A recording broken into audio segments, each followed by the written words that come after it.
Happy Tuesday, March 21st. Markets are still open. The banks haven't crashed completely. Create some more money and take care of it.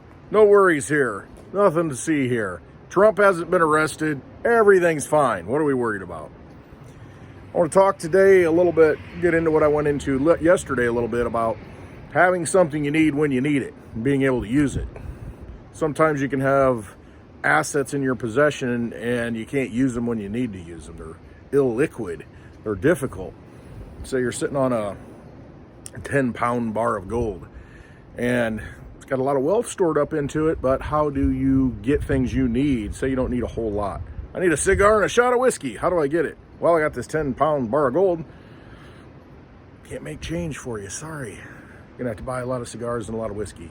Which reminds me, there was an auction in a southeastern state. I wonder how that went. There was like 5,850 unopened bottles that were seized by the government, and they had it on auction, and it started out at like $1 a bottle. It started at $5,000, I think. Less than $1 a bottle. I think you had to have like a special liquor license or something to be able to bid on it, but I'm thinking, no, that's a deal. I went through the list. I went through the whole list and looked at it. They had multiple bottles, but went through the whole list just to see what they had. I mean, there are things like that to where you can come in and swoop in and get some good deals on it. I mean, even if you paid $5 a bottle. I mean, I guess if you average it out and they got the mini bottles, but I mean, you can do the math on it. But holy cow, just unbelievable. But where would you put all that? How would you get it? Anyway, got to know a trucker, all that stuff. But so it comes down to, is it liquid? In that case, it's liquid. But can you move the product if you need to move the product or move the asset? You know, in a 10-pound bar of gold, it's got a lot of value in it, but it doesn't do anybody good except the government or something, you know, unless you've got, you know, an army that you can guard it with, you know, when you move it. Doesn't make a lot of sense. So in those situations, which we could be heading into one of those situations where you've got a crunch, a supply crunch, to where you need to transact in value, barter, use some form of money, whatever it is. Could be salt, you know, preserved meat. Could be anything. Name it. What do you need on a daily basis? And if you need it, what's it going to take to get that from somebody who has it? So you need something that's liquid. So that gets me into what happened to me today. I'm on Twitter. I've got a Twitter account. Go follow me on Twitter if you don't. I put most of my video content out here now. I used to be all on Twitter, but since I can't shut up and I ramble, put it on YouTube or wherever you're watching this, a longer platform. Because Twitter used to limit you to 2 minutes and 20 seconds on a video, and still does unless you pay the monthly fee. That's why, anyway, pay $8 a month or more if you go through the Apple Store. So on there, there's a feature. It's called CoinKit, and what you can do, you can tip people in different cryptocurrencies. There's like 8 or 9 that are supported, maybe not that many, but Bitcoin, Litecoin, Digibyte, a few others that are supported, to where you can tip somebody. Or you can put out a tweet and say, put a command in there. It's an auto command, CoinKit, something, so many, you know, Bitcoin. And everybody that retweets it, for the first 50 people, let's say that's the parameter that you put in. The first 50 people that retweet it get X amount of Bitcoin that's in, you know, in the command. Same with Litecoin, Digibyte, any of that stuff. So, you know, over the years, I've gotten a little bit, people have tipped me and stuff, and, you know, I've got it. But, well, now they're saying this service, this CoinKit, saying you need to withdraw it because we're going to redo the wallet to where you have it in your own possession. And if you don't withdraw it in a certain time, you're going to have to do KYC, know your customer, identify yourself, basically, in order to access it if you don't do it within this time frame. So I'm like, all right, let's see what I got in there. I have no idea. People give it to you, you don't know. So I looked and I'm like, okay, there's a little bit of Bitcoin in there. It ended up being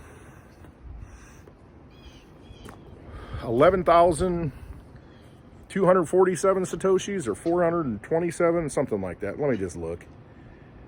Get it on my other phone here to where I can look, and it says I have 11,457 Satoshis, which is like 0.000111457 of a Bitcoin. Not a whole lot. So I went to withdraw it. I'm like, okay, I'll withdraw it to my private address. Hey, it's better than nothing. Can't withdraw it. Okay, try it again. Can't withdraw it. Yeah, try adding $8,000 for the 8,000 Satoshis for the fee. So basically, out of that 11,457, I'd end up with 3,457 Satoshis, you know, because most of it's fee to withdraw for the network. And I'm like, okay, whatever, something's better than nothing. So I went ahead and tried it and says, oh, you have to have a minimum of 42,000 Satoshis to withdraw it. So basically, can't do anything with it.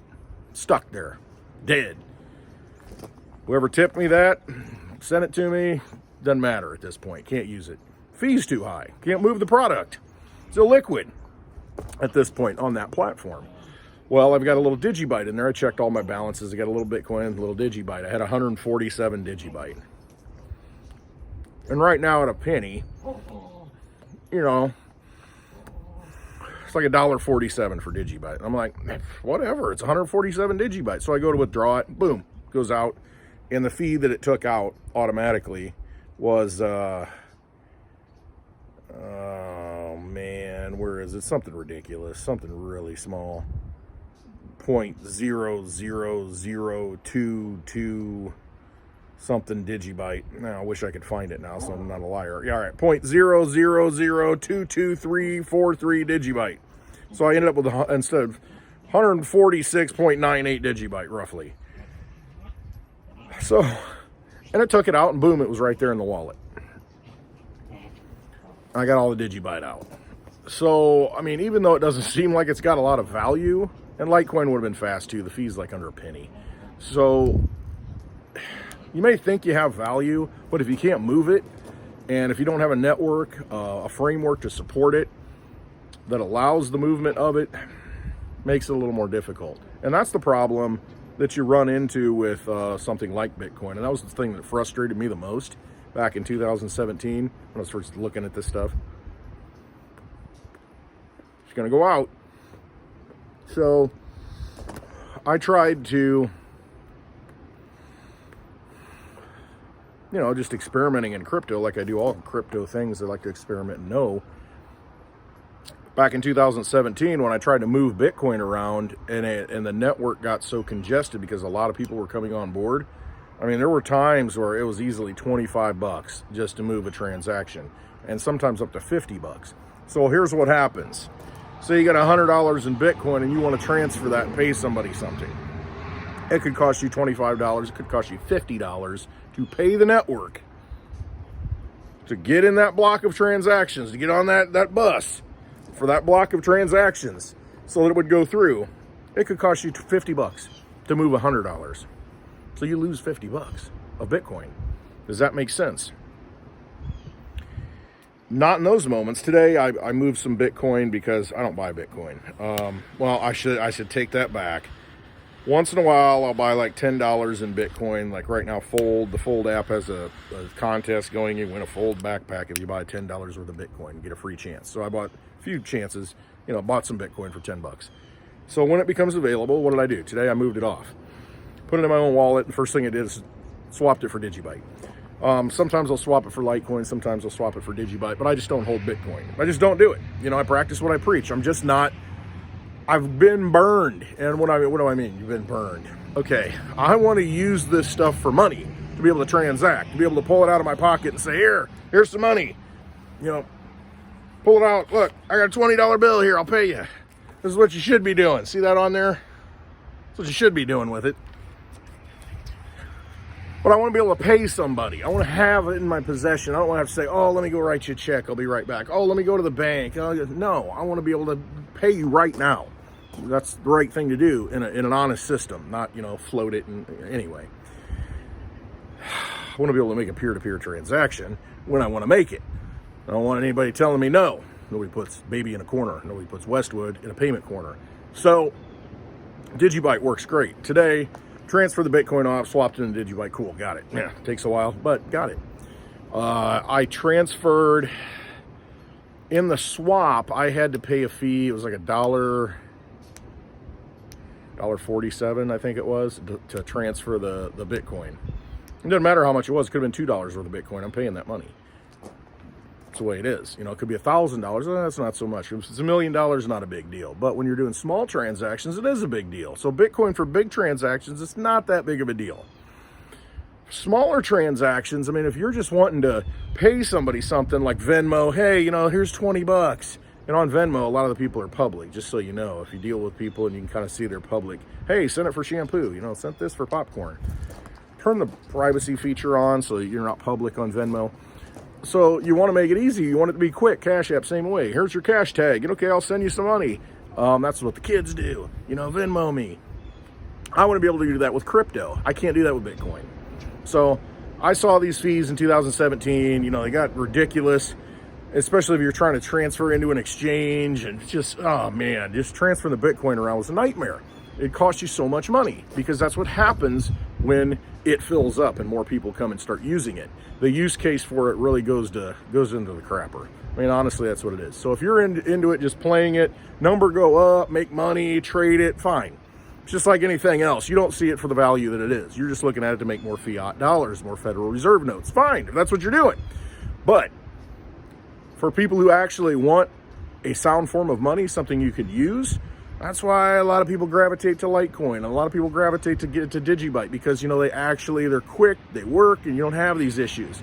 I got so frustrated in 2017, I said, I'm done with Bitcoin. I'm done with it. I don't want it anymore. I got rid of it. Got rid of any Bitcoin that I had. Wasn't a lot, but immediately I put it in Litecoin. I didn't even care what the ratio was. Doesn't matter. I don't care. And that's it. I don't care because I know I can spend it at any point I want. There are platforms that allow it to be easy. You get a Litecoin card. I mean, your Crypto.com card, the block card, Litecoin card. I mean, there's ways to spend it. And you spend it directly with merchants, and it's quick. You don't have to worry about it. And to disparage that network for running for 11 years and working and being cheap, you're missing it. You're missing the game here. You're missing the payment systems. And more than ever, that's going to be necessary as these banks start to fail. And as they start to usher you into a centralized central bank digital currency system. You don't want to be sitting there with something that you're I got to get rid of this. I got to swap it. I got to pay.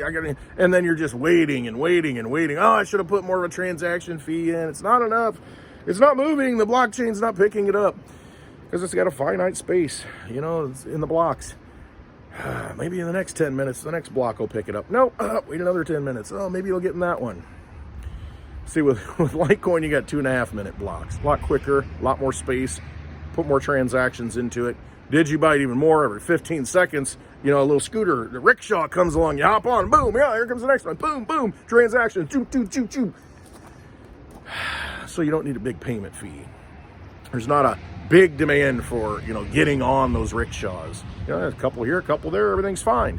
Bitcoin's like this giant bus, this giant stretch limousine, to where it costs you some money to get on that ride.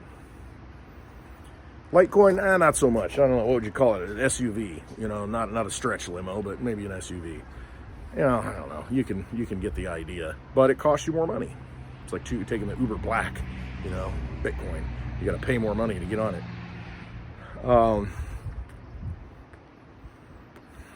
But my experience has been through frustration, and this is what makes me think, okay, people who look at Litecoin and say, that's old dog coin, piece of crap, number never go up, I hate it, I can't make any dollars on that. The people that say that, it makes me think that, have they ever used crypto? Have they ever been in a situation where they need to move cryptocurrency? And I need to send it to some person right now. And it's not working.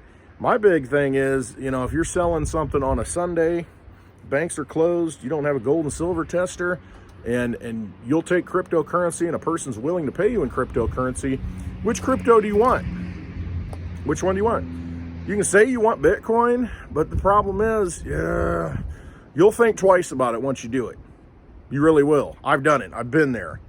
And you're standing around waiting. You want to get this guy out of here. I'm going to sign this car title over. I'm going to get out. 10 minutes go by, 20 minutes go by, 30 minutes go by. Pretty soon you're like, man, is this transaction going to go through? And I've had it to where if you don't put enough transaction fee in, waited a day for that transaction to clear on the Bitcoin network. That's unacceptable. Unacceptable if you're going to use it as a payment structure. And people will say, well, you need to pay more, it's premium on the network. Okay, well, that's why you got multiple networks. I want one that's fast and then the one that works. I don't have to worry about it. That's why I like to use Litecoin. Very reliable, been running over 10 years, 11 years at this point. Lose track, it'll be 12 years this October. Man, Digibyte, over 9 years running nonstop. I mean, Litecoin, same thing, nonstop for over 11 years. These things work, and when you're in a pinch, you just want something that works. You don't want to have to be breaking down that 10-pound gold bar. You want to be able to have like maybe some nickels, maybe some silver dimes, you know, small forms of payment to where, okay, yeah, I know what that is, and somebody takes it for whatever product that you have. It just makes it easier. There's a use case for these things. Trust me, been through it. I know what they are. So anyway, that gives you a little insight into why I'm just not a big fan of Bitcoin. I'm a fan of sound money. I'm a fan of being able to use that money. Now, I have no problem, you know, I mean, if you're saving up wealth and you're never going to move it, Bitcoin's your thing. But I'm not into that. I want to be able to transact at any moment. You know, when everything falls apart, I want to be able to make some moves. If I need something, somebody's going to take my Litecoin and Digibyte.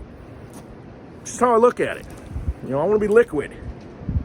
And those are the two that I resonate most with, you know, because of the longevity of it, reliability of it, the speed of it, and it's just, you know, that's why I talk about Litecoin and Digibyte so much.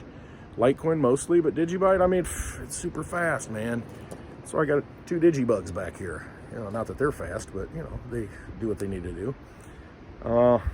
So it's a little insight into Westwood and you know, where my thinking comes from. Absolutely not anti-Bitcoin. I don't want to use it for payments. You know, it's not my thing. Litecoin for me is sound money for the digital age. It encompasses everything that I'm looking for. All right, that's what I'm talking about today. Tomorrow is Wednesday. We'll see what tomorrow brings.